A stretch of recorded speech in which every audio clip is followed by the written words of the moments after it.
Now we have covered the 7 primary energy centers and their relating tarot cards and encoded numbers. Let us look at the remaining cards within the major arcana to help us better understand the evolution and processes of the twin souls as they ascend back up the 7 gates to reunite with God consciousness and be crowned as an illuminated soul within a new cycle.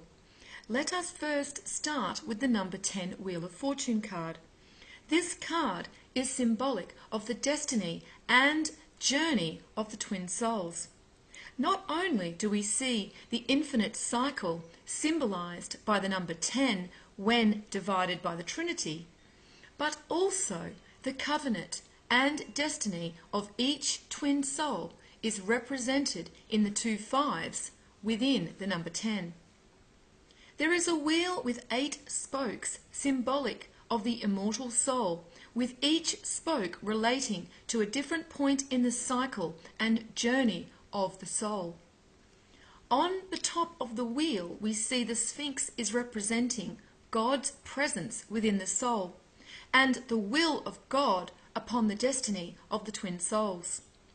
The sword the Sphinx holds is symbolic for the word or law of God, and we see this in these verses. Ephesians 6:17, the sword of the Spirit, which is the word of God, and Hebrews 4:12, for the word of God is quick and powerful and sharper than any two-edged sword. The half dog, half human creature is symbolic of the Hierophant, and we can see a similar representation of the Hierophant in religious symbolism, and even Anubis, who is present at the weighing of the heart ceremony. The Hierophant is related to the covenant of each soul. This is the pact each soul has made with God, and that each soul must uphold.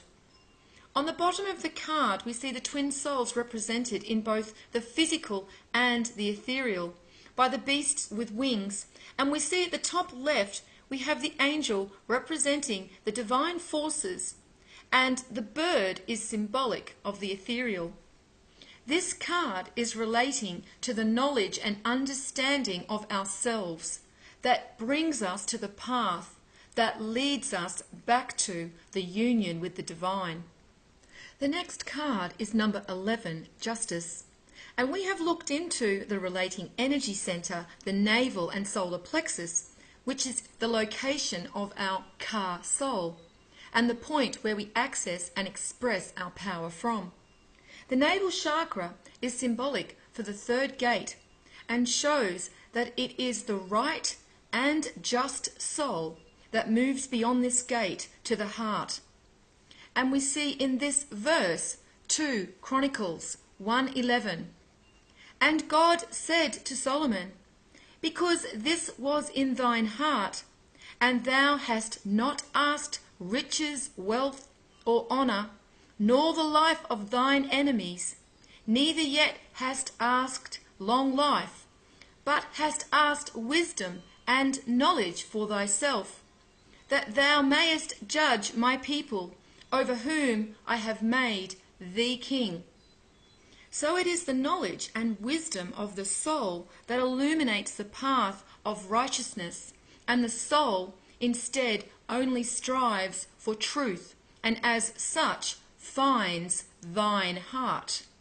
And in Hebrews 11:33, we see that it is the righteous and faithful that have the inner strength to subdue the beast. And note that within this number of the verse we have the number 33, which equates to the crown chakra. Who through faith subdued kingdoms, wrought righteousness, obtained promises, stopped the mouths of lions. Our next card is number 12, the Hanged Man. This card represents the soul that is spiritually preparing to begin the ascent back to God consciousness.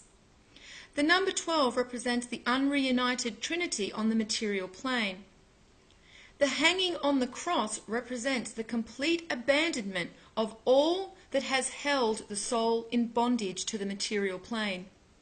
The hanging man is connected to Jesus on the cross and Odin on the tree. It is the complete surrendering of the soul to the divine within, removing all the mental and spiritual anchors that prevent the soul from ascending the gates. Once the soul has removed these mental and spiritual shackles, the internal path becomes illuminated. The number 13 death card has been covered in depth in previous videos, and as discussed, this is symbolic of the death of the physical container upon reunification with the divine. Number 14 is connected to temperance. Temperance is symbolic for the divine path of the soul and the soul's covenant, as we see 1 and 4 equate to 5. This path is being represented on the card beside the angel and leads into the mountains, where there is a shining crown symbolized. This is showing that if the covenant is upheld, the inner path is revealed and the divinity within the soul will be realized. Divine consciousness is within the ether and is being poured from the top cup to fill the bottom cup on the lower ethereal planes. We can also see the sun represented in the circle with the dot upon the angel's head, and the head is glowing, symbolic of the light of God transmuted through the sun. And the triangle on the angel's heart is representing the Trinity, and this shows if the correct path can be found, then the soul is crowned with Christ consciousness.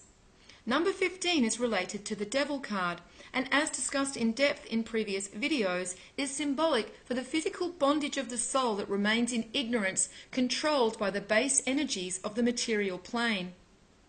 The number 16 tower card is related to the ethereal, as 1 and 6 equate to 7. This is a highly emotive card and looks very connected to the physical, and in some ways it is, for it is showing that it is the shaking of our physical foundations that cause the soul to discover inner strength. Again, we see this also relayed with Daniel and the lions, where in the darkest hours of despair, Daniel learns the truth of himself and therefore discovers his immortality. The male and female twin souls are shown falling from the tower. On the male side, there are 12 golden leaves, and on the female side, she has 10. The 12 is symbolic for the unreunited twin souls on the material plane, and the number 10 shows the covenants of the twin soul and the infinite cycle of its evolution. This card is symbolic for the destined events that the soul cannot avoid, shown by the lightning bolt from above. And it is these events of pain and disruption that the opportunity of spiritual growth and inner strength can be found. Card number 17 is the star, and we have discussed this card in detail within previous videos also. The star is symbolic of the soul's potential illumination at the time of the cycle, when the light of the Creator, symbolized by the 8-pointed star, returns to us. Number 18 is the moon card. Again, we have discussed this card in detail in previous videos. The moon represents the ethereal plane and energies that govern the emotions of the soul. Card number 19 is the sun and represents the physical plane, but also the potential of God manifest through the soul onto the material plane. The child wears 7 flowers upon the head, representing the ethereal self. There is also a red feather upon the head, symbolizing Orion and the Christ light being transmuted through the sun and illuminating and purifying the soul, symbolized by the child on the white horse. The red cloth is representing the divinity within the soul, and the 4 sunflowers represent earth and foundation. Number 20 is the judgment card.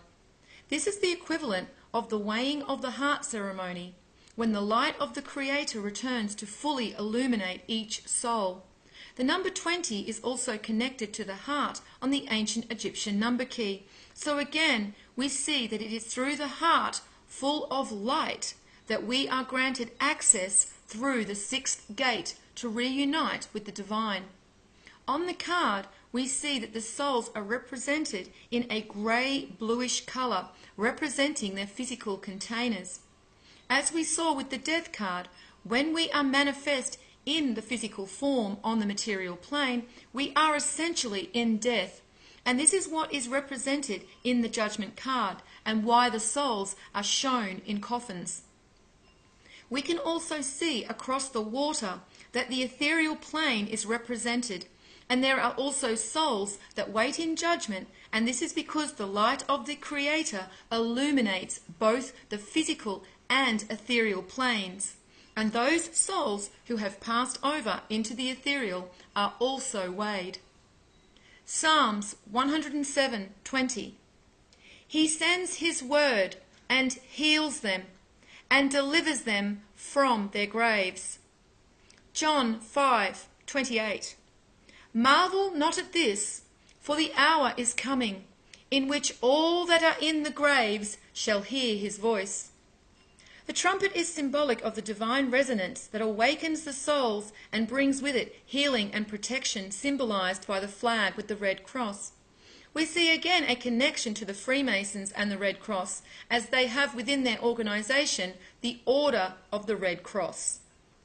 Lastly, we have number 21, the World card, and we see in the number 21, it is representing the Trinity that have reunited and now separated once again at the beginning of a cycle at the height of consciousness. The World card is symbolic of what all souls in higher consciousness have in their power.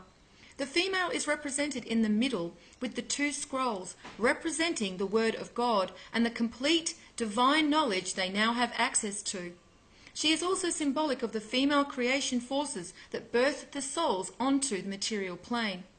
Around her is a wreath representing the full cycle being completed, and the soul has now been rewarded with knowledge and the full understanding of their divinity.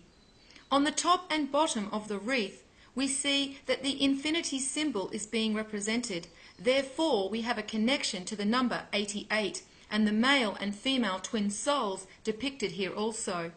Around the outside of the wreath we see a man and 3 animals. The man represents the male twin soul birthed through into the new cycle with the female creational forces.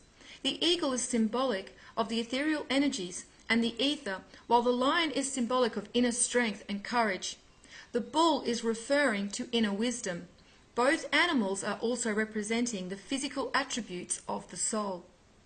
So now, thanks to the ancient Egyptian number key and the other keys hidden as symbols within the tarot cards, we have revealed the story of ourselves, the story that has been stolen and coveted by religious institutions and secret organizations. However, we have only just scratched the surface of this truth of who we are. And that truth is, we are much more than just our physical containers, but are powerful beyond our imaginings, each soul with part of the divine within us.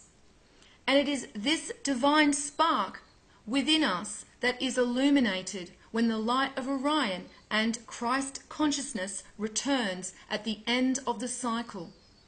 And it is then that our hearts are weighed and the worthiness of the soul is measured. Each of us has traversed this journey over the eons to get to the moment in time we now stand. In the next video, I will reveal the ancient Egyptian number key that has allowed us to unlock this knowledge about who we really are. Mark 4:22.